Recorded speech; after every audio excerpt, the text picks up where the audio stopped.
ಬಜೆಟ್ನಲ್ಲಿ ತೆಂಗು ಕೃಷಿಗೆ ದೊಡ್ಡ ಘೋಷಣೆ. ತೆಂಗು ಉತ್ತೇಜನ ಯೋಜನೆಗೆ ಕೇಂದ್ರ ಸರ್ಕಾರ ಗ್ರೀನ್ ಸಿಗ್ನಲ್ ನೀಡಿದೆ.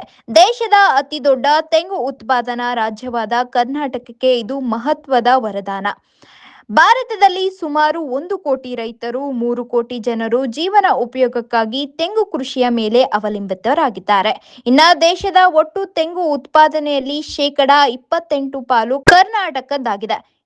ಹೊಸ ಯೋಜನೆಯ ಮೂಲಕ ಉತ್ಪಾದನೆಯನ್ನು ಹೆಚ್ಚಿಸಲು ಮತ್ತು ಉತ್ಪಾದನೆಯನ್ನು ಬಲಪಡಿಸುವ ನಿರೀಕ್ಷೆಯಿಂದ ಹಲವಾರು ಹಂತಗಳ ಕಾರ್ಯಕ್ರಮಗಳನ್ನು ಸರ್ಕಾರ ಕೈಗೊಂಡಿದೆ. ಇದುವರೆಗೂ ಮಲೆನಾಡು ಕರಾವಳಿಗೆ ಸೀಮಿತವಾಗಿದ್ದ ತೆಂಗು ಕೃಷಿ ಕಿತ್ತೂರು ಮತ್ತು ಕಲ್ಯಾಣ ಕರ್ನಾಟಕದಲ್ಲೂ ವಿಸ್ತೀರ್ಣವಾಗುವ ನಿರೀಕ್ಷೆ ಇದೆ. ಇದು ಕೇವಲ ಬಜೆಟ್ ಘೋಷಣೆ ಅಲ್ಲ, ಕರ್ನಾಟಕದ ತೆಂಗು ರೈತರ ಭವಿಷ್ಯಕ್ಕೆ ಹೊಸ ಆಶಾಕಿರಣ.